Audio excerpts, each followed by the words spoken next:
Ano nga rin ilay na tipurutan? Nakasukat tayo lang manudin at sukat tayo manay. Ay saan eh? Preparasyon ay kayo rin amin diya. Amin nininong taninang, di pa'y nagpirma at pirma kayo. Limang gasot ta. Pinakuyumot eh.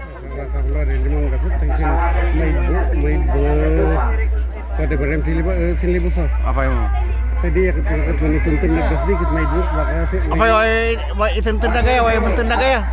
Ay ituntun na. Apa yung? 500 kami para kang pastor.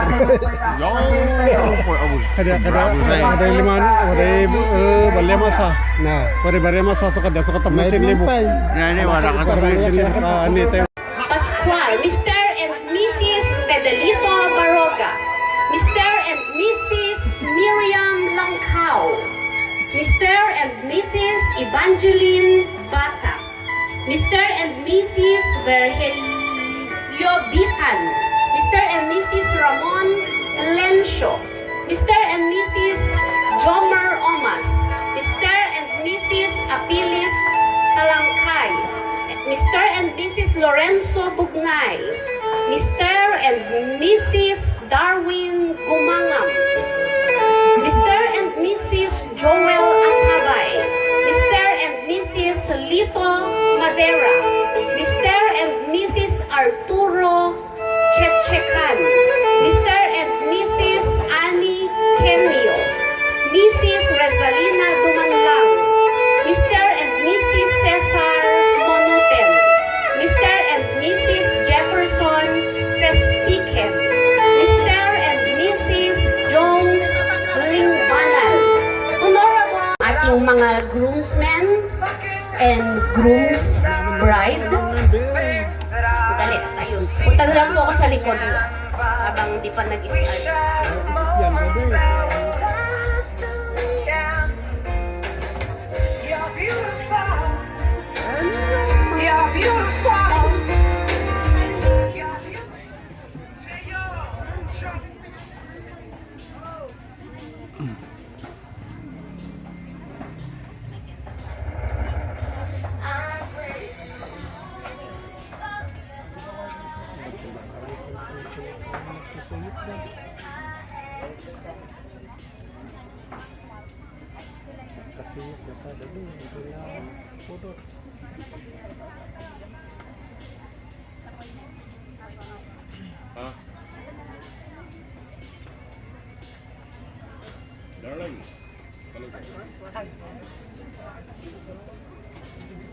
Diana Jane Lapada. Let's all arise as we welcome our bride and let's give a round of applause. Once again, our bride, Diana Jane Lapada.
Honor to assist our bride later on. Ito lang po siya sa kanyang side. Please remain standing for the reading of scripture to be found in 1 Corinthians chapter 13. Though I speak with the tongue of men and of angels, but have not love, I have become sounding brass or a clanging cymbal. And though I have the gift of prophecy and understand all mysteries and all knowledge, and though I have all faith so that I could remove mountains, but have not love, I am nothing. And though I bestow all my goods to feed the poor, and though I give my body to be burned, but I have not love, it profits me nothing. Love suffers long and is kind. Love does not envy. Love does not parade itself. It's not puffed up, does not behave rudely, does not seek its own, is not provoked, thinks no evil, does not rejoice in iniquity, but rejoices in the truth, bears all things, believes all things, hopes all things, and endures all things. Love never fails, but whether there are prophecies, they will fail. Whether there are tongues, they will cease. Whether there is knowledge, it will vanish away. For we know in part, and we prophesy in the part. But when that which is perfect has come, then that which is in part will be done away. When I was a child, I spoke as a child. I understood as a child. I thought as a child. But when I became a man, I put away childish things. For now we see in a mirror dimly, but then face to face. Now I know in part, but then I shall know just as I also am known. And now abide faith, hope, love. These three, but the greatest of this is love.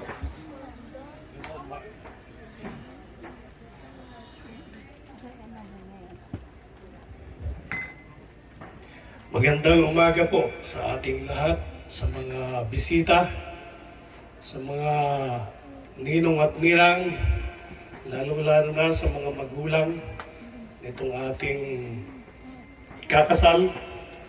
Tayo po ngayon ay nagkakatipon upang saksihan ang kasal o pag-iisang dibdib ni Calvin Jake Pestiken Ocden at Diana Cabiag Lapada sa isang banal at kristyanong kasalan. At tunay na si Calvin Jake Pestiken Ocden at Diana Cabiag Lapada ay magkakilala na, nagmamahalan at nagnanais magkasama habang buhay. Kung kaya ito ang dahilan kung bakit tayo ngayon ay narito. Dahil sa kanilang desisyon na magkaisang dibdib sa pamagitan ng banal na matrimonyo, ang tipan ng pag-aasawa ay tinatag ng Diyos, at sino man ang nagnanais pumasok sa tipang ito ay dapat mag-isip na mabuti na may paggalang, kahinahunan at takot sa Diyos. Dahil ang pag-aasawa ay banal na tipan. Tayo po ay manalangin. O aming banal na Diyos na makapangyarihan sa lahat. Kami ay nagpapasalamat sa isang magandang araw na pinagkaloob mo sa okasyong ito upang amin pong kasiyahan, amin pong bigyan ng parangal ang mga kapatid nito na magkakaisang dibdib sa iyong harapan. Akin pong idinadalangin na kami po ay ingatan mo, tulungan, lalong-lalo na sa lahat ng mga pagpapasya at sasambitin ng bawat isa ng dalawang ito na amin pong ihahayag sa iyong harapan.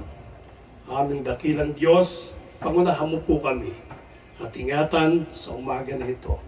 Sa pangalan po ng iyong bugtong na anak na si Jesucristo, ito pong aming dalangin. Amen. Makakaupo na po kayo lahat at manatiling